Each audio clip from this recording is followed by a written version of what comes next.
Okay, well, ladies and gentlemen, good afternoon. I'm Sandy Rodger.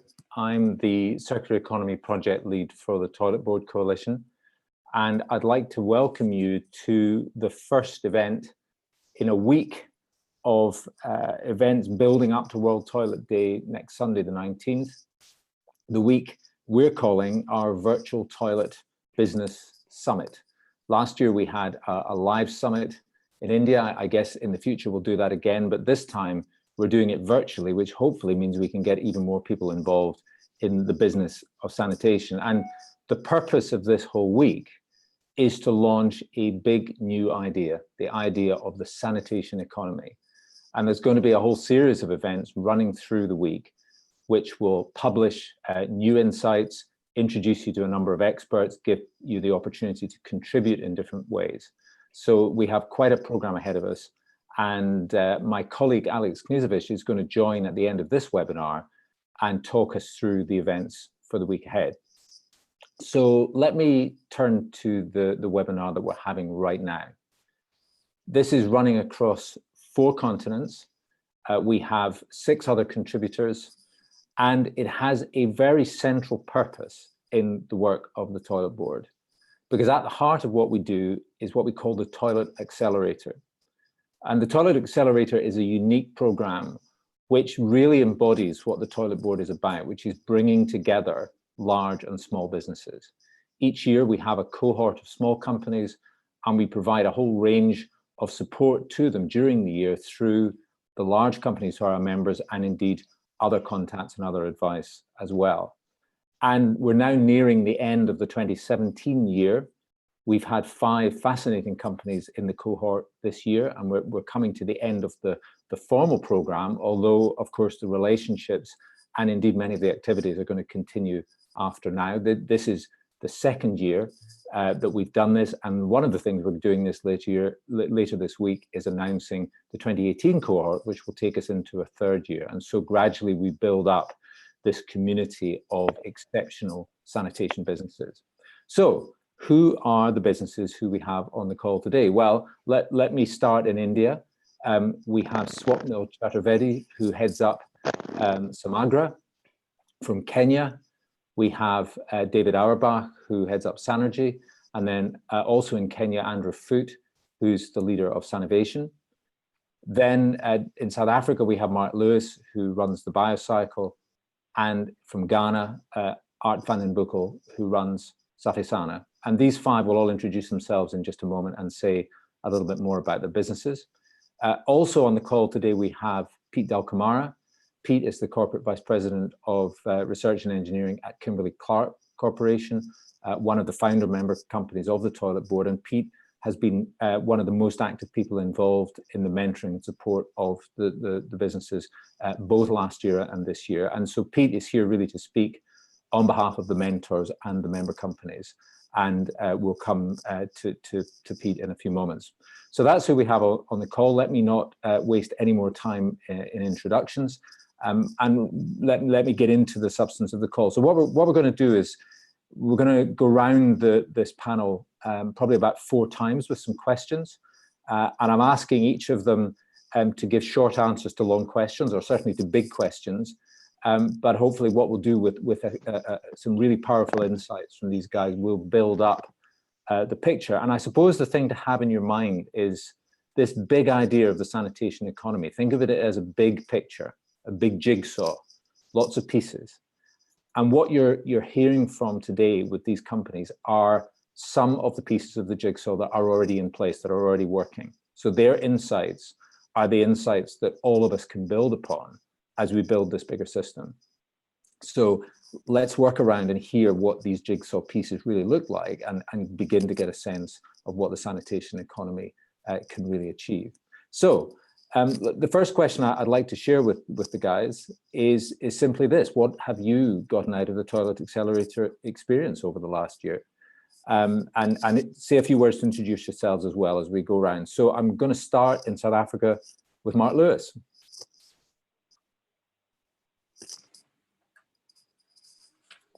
Hi, can you hear me? We can. Hi there, everyone. My name is Marc. As Sandy mentioned, I'm the Director of Alternative Nutrient Streams at AgriProtein Technologies, and I run the BioCycle, which is our sanitation business. We were chosen in November 2016 to be part of this 2017 Accelerator Cohort. And let me crack on with my answer to the first question. Did you want to ask the question, Sandy? Sorry. Yeah, so what have you gotten out of the Toilet Accelerator experience? All right, so yeah, I mean, this year of engagement with the world of big business has provided me with insights into the real resource requirements needed to get this mammoth task done. Very quickly, it became incredibly clear that I could not do this on my own. It helped me to better make use of the resources I have at my disposal, leveraging partnerships and taking opportunities when they presented themselves to me.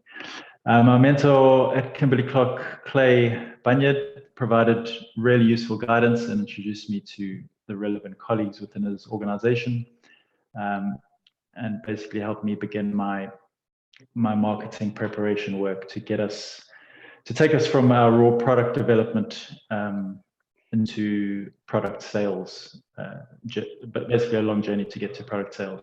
This journey allowed for more of a pragmatic approach, taking me from idealistically thinking we could do all of this and quickly to a more realistic narrowing focus and streamlining of resources, which has been really useful. So really a good program. Marc, thank you. That's great. And let's go next to Pete. I mean, Marc mentioned he was mentored by Clay Bunyard, one of your contacts at Kimberly-Clark, and Marc's business is one that does take us pretty much towards the sort of R&D space of developing really innovative new products. So tell us a little bit about that from your side and your experience of the accelerator. Absolutely. Sandy, can you still hear me? I can, yeah. Oh, perfect. So again, my name is Pete Dulcamara, and I have responsibility for corporate research at Kimberly-Clark. And what corporate research is the long-term scientific research technology development capability for the corporation. And Clay is one of the researchers within the team and has partnered very closely with Marc Lewis in the BioCycle team in South Africa. And Sandy, I think what we get from it as Kimberly-Clark is employee engagement. It's a real opportunity for our employees to engage with local entrepreneurs to help solve the global sanitation crisis by leveraging the advantaged capabilities that we have at Kimberly-Clark. That can be everything from global supply chain to global sales and marketing to insights in how we do brands, research and development. And so the real opportunity here, or the way we've approached it, is to understand what are the unique needs of the local entrepreneur, and then how do we use employees like Clay as a bridge between those needs and the advantage capabilities within Kimberly-Clark to help solve those problems, but at the same time enrich our employees with an opportunity that comes from working with local entrepreneurs. Great, Pete, thanks very much. So let's swing across to India. Swapnil, what have you got out of the Toilet Accelerator experience? So hi, my name is Swapnil. People lovingly call me Poop Guy, and I run a business called Samagra from India. And what we are trying to do is provide sanitation in urban slums. And this has been quite a phenomenal year for us. When we joined the accelerator, we were scaling up rapidly. But over the course of the year, we got to work closely with our mentor, Michael, and the whole team of Toilet Board Coalition. And we got exposed to some funders who performed the due diligence for the next round of funding for Samagra. And at the same time, we got into partnerships with Unilever media business so that we can use toilet spaces as media platforms. Out of those discussions and partnerships, what ended up happening is that we realized lots of moving parts that were not defined yet in the business. And we eventually ended up basically scaling down, tightening our business model, building the, focusing on building the team so that we can be ready with a scalable and replicable business model. So this was quite insightful year, full of challenges, but at the same time, I feel where we are today after a year, although we are serving a slightly lesser number of users per day, but we have a better business model to move ahead next year. Fantastic, Swapnil. Thank you very much. So let's go to Kenya now, and Andrew Foote. Andrew, are you on the line? Maybe not. Yes, I am. Oh, Andrew, hi. Hi. Go ahead. Okay. Good. Yeah, my name is Aaron. I run Innovation along with my awesome co-founder. I mean, it's similar to many other companies. We are focusing on with making sure poop gets out of communities and is safely treated. We do that really simply. We work with local governments and institutions to partner with them to set up waste processing factories and produce biomass. And so the last part on the production and sale of biomass fuels is where the toilet has been supportive, because essentially we can offer a multinational approved biomass fuel. Isn't always enough. Sometimes it's about relationships and navigating procurement policy to be able to actually get into multinationals. And so that's where the toilet board has been helpful for us in our development and growth.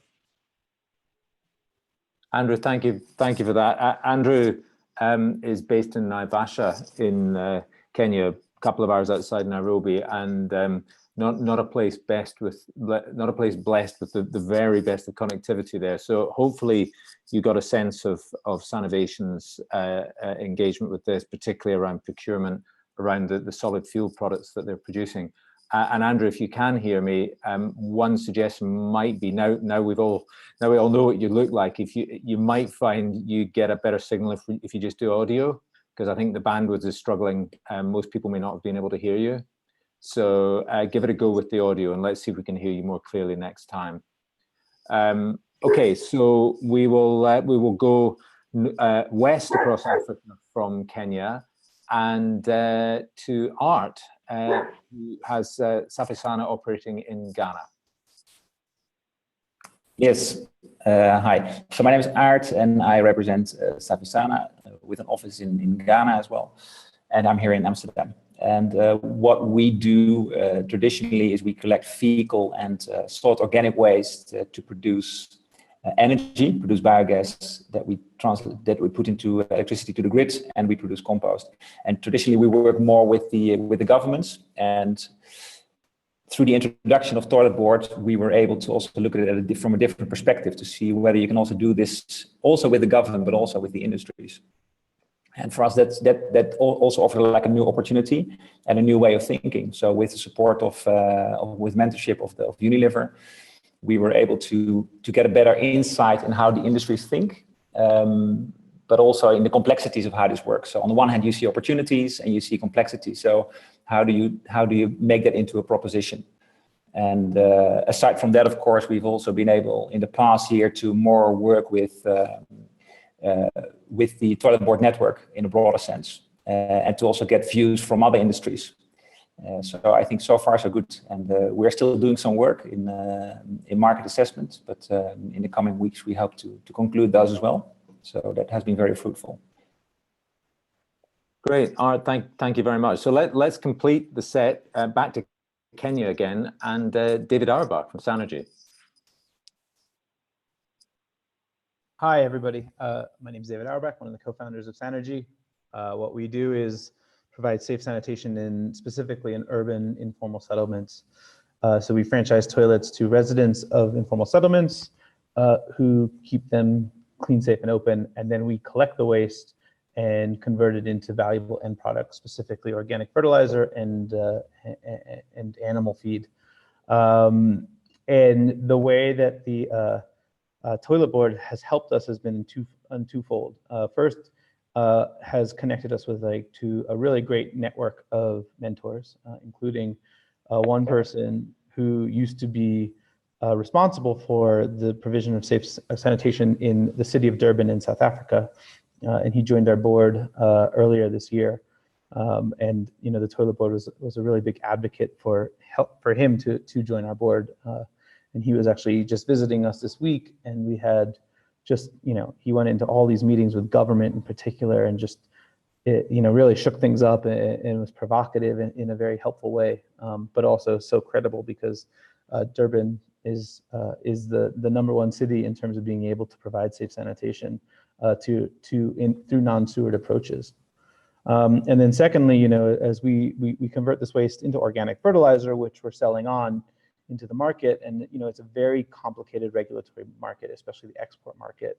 And the toilet board's done a great job of bringing together stakeholders from regulatory bodies, from universities, from industry, and from the practitioner side of things to be able we had a working session recently at World Water Week in Stockholm, and that's hopefully going to continue into the new year with even an even more advanced agenda on this. And this is so important because we as a small practitioner don't have that leverage to bring together those people. And also, when someone like the toilet board takes us on as an issue, like other people are standing up and noticing. And so we really appreciate that. David, that's great. Thank you. Thank you very much. So we've gone right round the group, and you've heard who these guys are and some of the experiences they've had in the last year. And what David just said there right at the end about the opportunities to sell products from what we call toilet resources. So in the toilet board, we don't talk about human waste, we talk about toilet resources because they really are resources in the circular economy concept that we have. And one of the items that you're going to see launched this week is our new report on the circular economy for sanitation. And it brings out exactly the point David made about the importance of opening up markets to these products, particularly into agriculture and ultimately into the food chain, challenging as that may be in some situations. But that is the future of a real working biological cycle in society, of which sanitation is an important part. That's not a view that people have held in the past, but it is the view that's now emerging from the work that we're doing. So, okay, guys, thank you very much. Let's go now to a second question. So you've told us a bit about your businesses, but you're part of a wider sector. This is an ecosystem that we're trying to build, the context in which your businesses can thrive. So what's your advice to the sector as a whole in sanitation? So let's stay with the African group to start with again. So Andrew, can I come back to you? What's your advice to the sanitation business sector?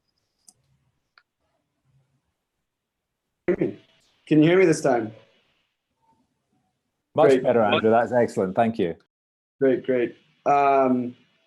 Yeah, so just real briefly, I'll sort of summarize the last response. As a company that partners with local governments to do waste processing and converting this waste processing into biomass fuels, toilet board's been really helpful in helping us sort of work with multinational clients.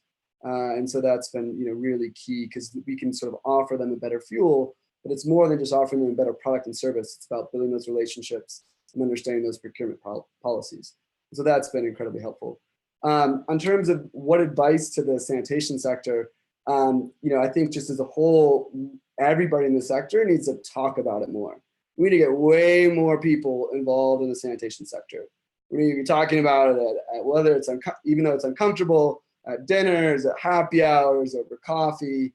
It is amazing to me that 4.1 billion people are living in communities where poop is not safely managed, and diarrheal disease being the second leading cause of death for children under 5. I think most people don't think about that and don't realize that.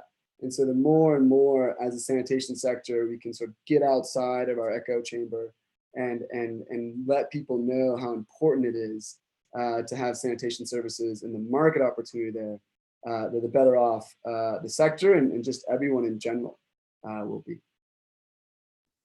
Andrew, thank you. Very, very powerful words. Thanks very much. So Aart, what would you add to that?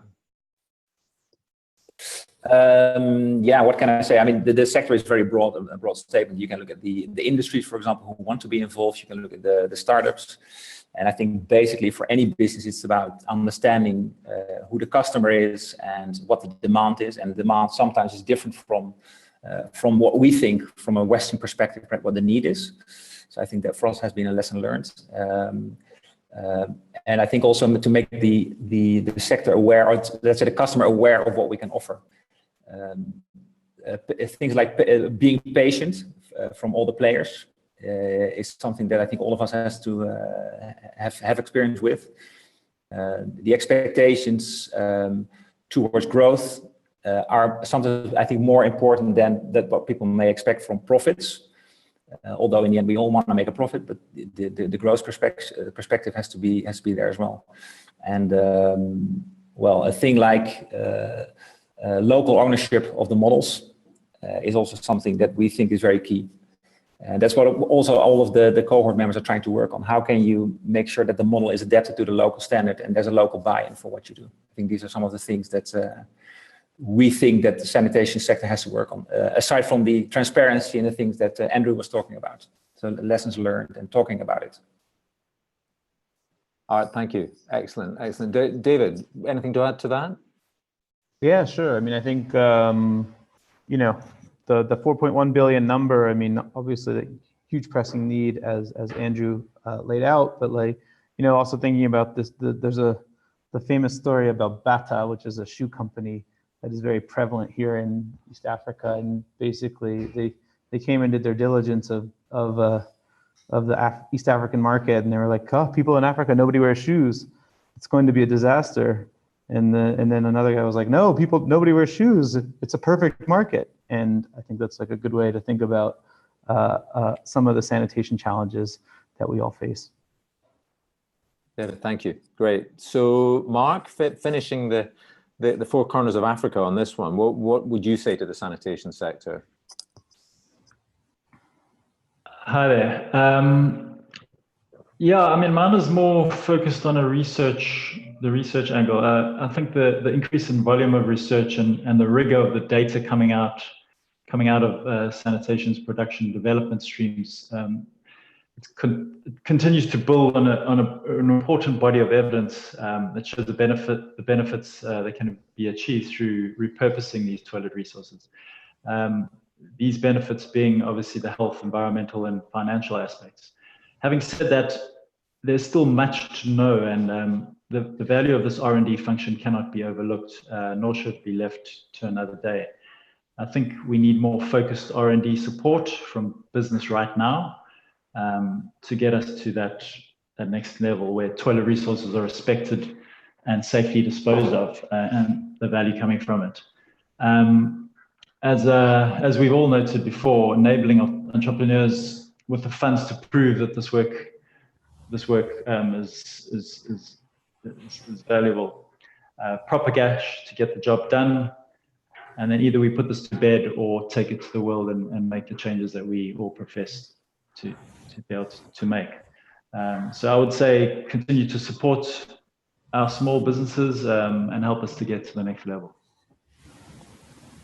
Marc, great, thank you. And you know, it's interesting connecting what you just said to David's comment a little while ago there about Durban as a hotspot of this activity, and you know, Durban in terms of that research work that you're talking about has got the most amazing programs running with Chris Buckley and his team at the University of KwaZulu-Natal. Not the only university in the world working on this by any means, but Durban is a particular hotspot. So Pete, let's go to you again. The segue in the kind of R&D space is good. I mean, what are your thoughts for the sanitation business sector? Yeah, you know, working for a large corporation and working with these small startups, what I continue to see over and over again is a cultural clash. So what I see with startups and entrepreneurs is they tend to say yes until they have to say no. And corporations tend to say no until they have to say yes. And this creates a real barrier and collision between large corporations and small entrepreneurs that are trying to create value. And so my advice is to create greater clarity and specificity around the value proposition, to be really clear on what is the consumer need, what's the business model, how are we going to make money, and the advantage capability. What's that creative collision of customer need, business model, advantage capability, and then put that together in a way that both the consumer can understand and the corporation can understand, so that we can have a really good win-win collaboration. The other thing I would say is greater focus. I think a lot of times we try to do too many things, and I think the more that we can focus on the few things that really matter and really move those forward, that's where we really can create the partnership that we're both looking for. Great, Pete, thank you for that. And finally on this one, Swapnil, what would be your advice to the sector? So, I come from a country, which has more than half of the world's, if 1.1 billion people defecate in the open, 600 million are in India. So, the opportunities are immense, but the number of sanitation entrepreneurs are not that many, because sanitation is a taboo. So my advice from the insights that I have gotten in the last 6 years is that, sanitation business is unlike any other business. We will have to create partnerships. We'll have to figure out a business model. We'll have to build a great culture, a great organization. So, we'll have to figure out the why, the how, the what, everything. So the one advice that I would like to give, in order to accomplish all those things, what we need is a great team. And this has been the biggest thing that we have done this year, to build a phenomenal team that can, build partnerships, interact with different stakeholders, interact with governments, as David was saying, and then are great storytellers also, because, this story needs to be told about this sector, as Andrew was saying. So I guess in the end, social business is like every other business. It has to be treated as that. Thanks, Swapnil, thanks. And kind of coming back around there to what Andrew said about, we need to talk about this, we need to tell those stories. So let's stay with your story just for a moment, if we may, because the next question I wanted to ask about was scaling up, right? So scaling up is a classic problem for small businesses, not only in this sector. And Swapnil, I think scale up is probably your middle name, at least it has been this year. You've been kind of in the middle of all of this. And it is certainly one of the challenges for small businesses trying to create a new business model in sanitation. Just give us a little bit of the insight. I mean, what is the implication, or what has been the implication for your business of the scale-up process this year? Sure. So the kind of business models we are all trying to develop, they require a certain scale. If Andrew can have more raw material, he can produce more biochar, and similarly David and Aart and Marc also. And similarly for Samagra, scale up means adding more and more locations, so that we can create more digital business out of it. So we are trying to build this platform through which we can create provide value-added services to our users. So we started scaling up with that particular idea, that once we are at a certain critical mass, we'll start seeing lots of revenue getting unlocked. And that actually started happening. But what ended up happening is that we did not figure out what are the different standard operating processes, the protocols and the team that needs to be put in place in order to handle that kind of scale. So we basically fell flat on our face. We were not able to serve a customer for a certain period of time. We were not able to basically satisfy the demands of our partners who were trying to use the data to create new revenues. So my insight for this, or my learning for this year, has been that important thing is to figure out what is the critical mass that we would like to have, so that we can prove all the different parts of the business model and build a robust team and processes that can then take our business to different local locations, different places, and start replicating and scaling it. Fantastic, fantastic, and it's been an extraordinary year for Samagra in that respect. Really exciting. And if I go to Marc now, I mean, Marc, you are in a way already the second plant within a growing business. Tell us a little bit about what the scale up issue means for you in the BioCycle. Well,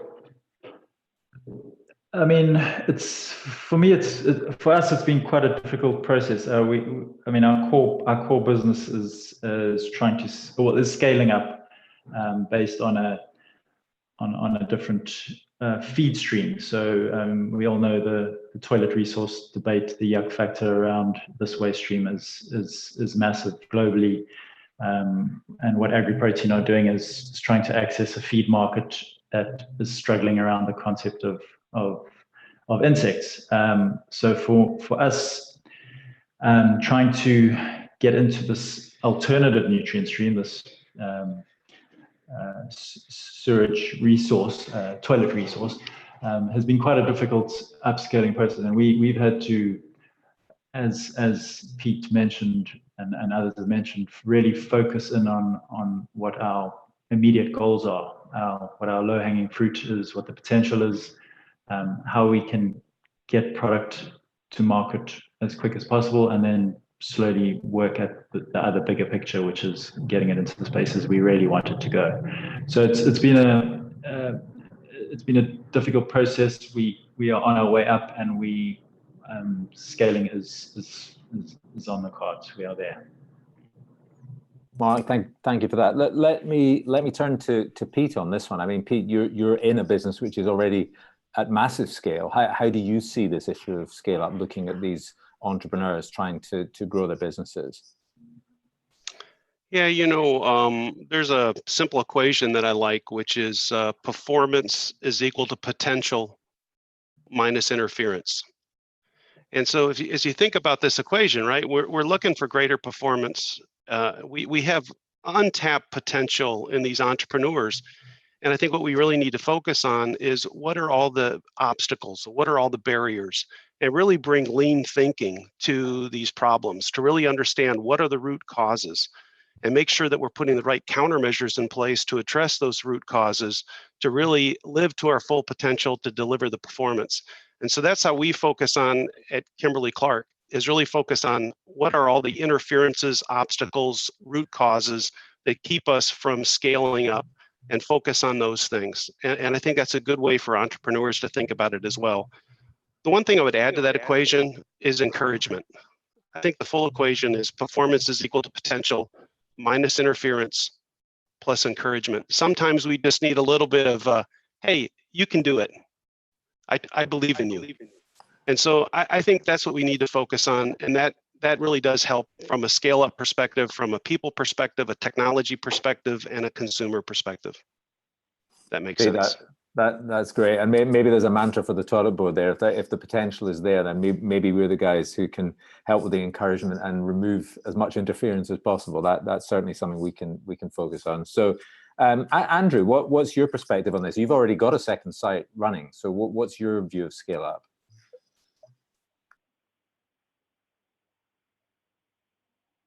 I think the trick is how do we make these models super simple, in terms of waste processing. The only way anything ever scales is by having it be simple so it can replicate.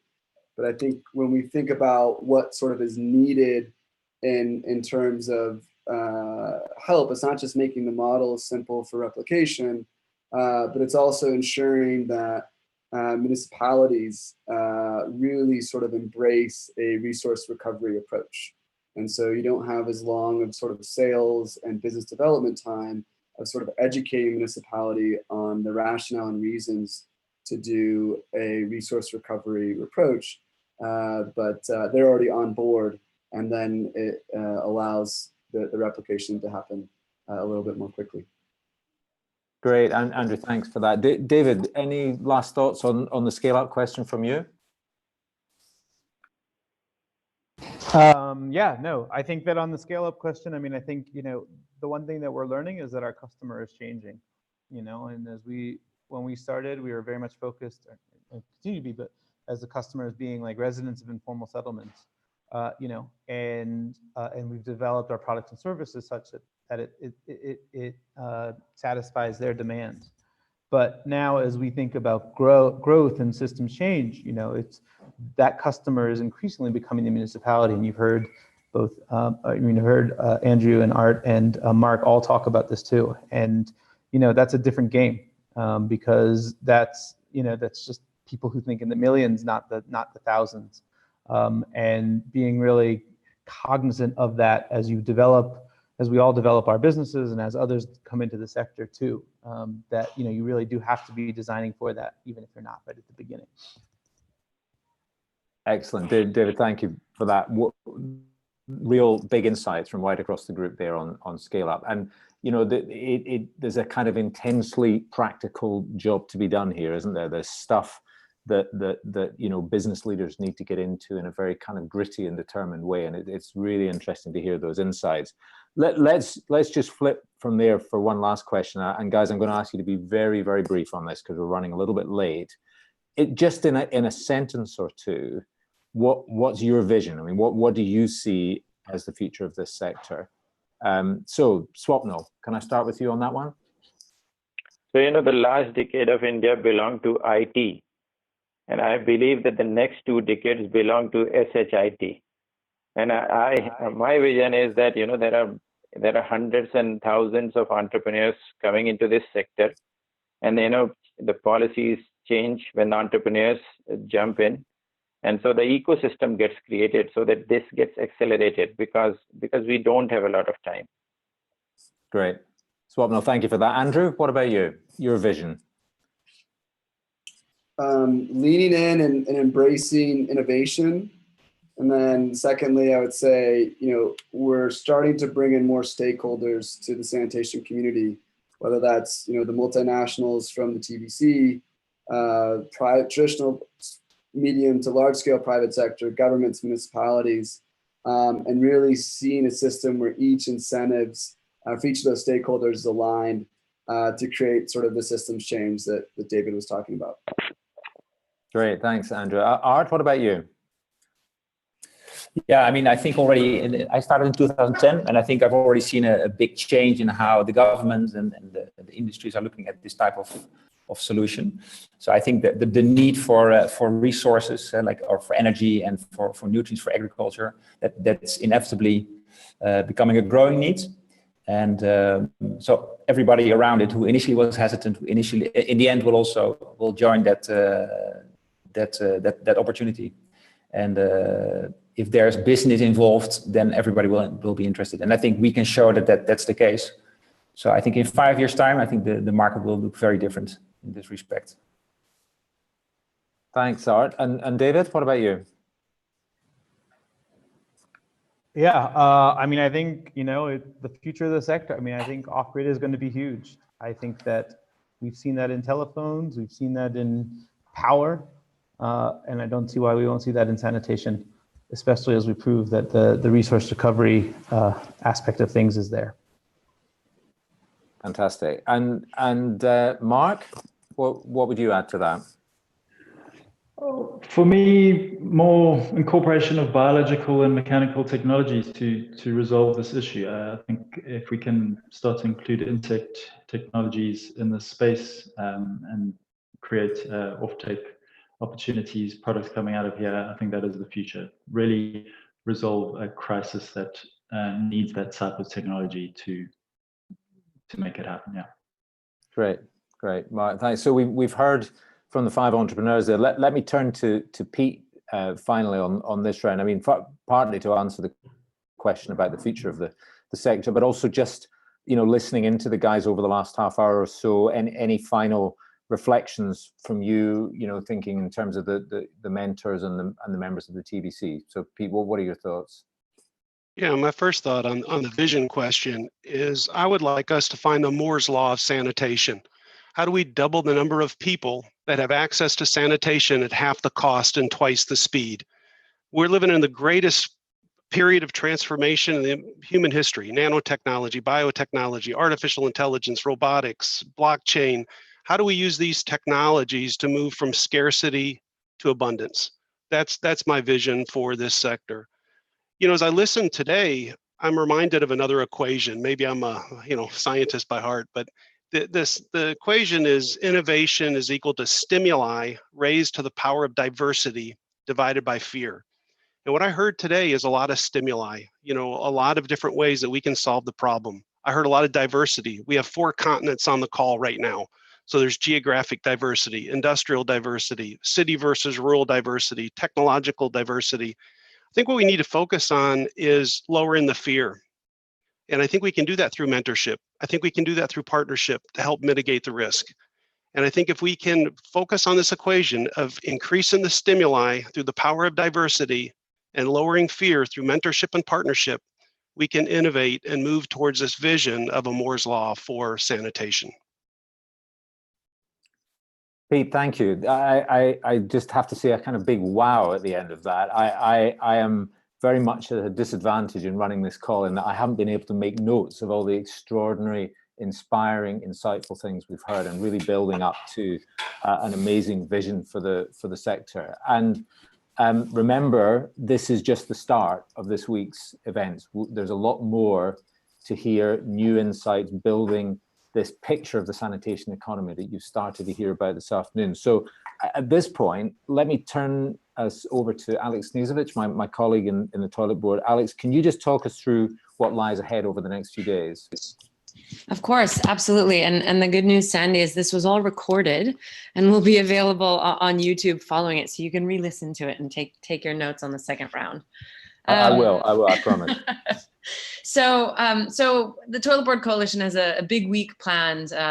We're calling it the Virtual Toilet Business Summit. So first, I want to just highlight that there are a few materials that are being released today. So each of the entrepreneurs that you've heard from and their mentors have written a blog about their time in the experience, or their experience in the Accelerator. And that'll touch on a number of the things that you heard them speak about today and go into some other pieces as well. We've also been working on case studies around their business models and their time in the Accelerator. So those will be coming out this week as well. You can find them on our website. All the content is available on the TBC website throughout the week. And then looking ahead towards the rest of the week, as we said, as Sandy mentioned, there's a number of different events planned. So tomorrow we invite you to join us for introducing the sanitation economy at 9 UK time. Again, on our YouTube channel, this will feature a number of different global leaders in business and the sanitation sector talking about this idea of the sanitation economy, which the Toilet Board Coalition is launching tomorrow. Wednesday brings our focus to India. We'll be releasing a report on the market estimates and insights into the sanitation economy in India, and looking into the Pune Smart Sanitation City project that the Toilet Board Coalition is entering into with the Pune Municipal Corporation. Thursday, we turn our attention back to the circular sanitation economy. You'll hear from David Auerbach again from Sanergy, and Charlie Beaver, the TBC chairman, David Drew from AgroProtein, Sandy Rodger, and Neil McLeod, as they dive into what are some of the models around the circular sanitation economy and their profitability. And there's a report coming out with that as well. Friday brings the announcement of the 2018 cohort. As we close the books on 2017, we're looking ahead to 2018 and really excited to announce another 5 entrepreneurs that are coming into the Accelerator program next year. And then that comes to the weekend. As World Toilet Day is on a Sunday, we've decided to just take over the weekend. And in the spirit of the sanitation economy and celebrating the entrepreneurs and businesses that make this sanitation economy possible, we're giving over our website for the weekend to them. So we've invited you all to make a short video, 30 seconds to 1 minute, that details where you see yourself in the sanitation economy, introduce your business, and then let us know what you're a buyer and a seller of. What are the products or what can you enable in that sanitation economy? So upload the video to YouTube, just put toilet takeover, the hashtag in your title, and it'll automatically be added to our playlist, which will then take over our website. You'll have to wait and see how that looks on Sunday or throughout the weekend. So we're really excited to see what's happening there and to hear from the entrepreneurs that make this all possible. So thank you so much for joining us today. Alex, thank you very much. A very exciting, interesting week ahead. Do get involved. Do tell your friends and colleagues. Get as many people as possible to join in and participate in these events. So we're coming to the end of this now. I just want to say a final thank you here. I guess the obvious thank you is to the participants on the call today. Thank you for your time and your insights, and thanks to everyone who's joining the call on YouTube, whether live or recorded. But that's the obvious thank you. But I really think there's a much bigger thank you here. I've spent the last year working with all of the cohort members. I've been to their operations. I've met them and other members of their teams. And guys, you are inspiring. I mean, you are truly the pioneers and the leaders of something extraordinary. And so on my own behalf and on behalf of the Toilet Board, I really want to say thank you for what you're doing, for your courage and your leadership. And we really want to wish you the very best. This is not the end of the relationship or the activities, but is the end of a particular phase of work together. And we really, really want to wish you the best going forward. So thank you for what you're doing and very good luck to you. And with that, we're going to close the call for today, but join us again tomorrow. Goodbye.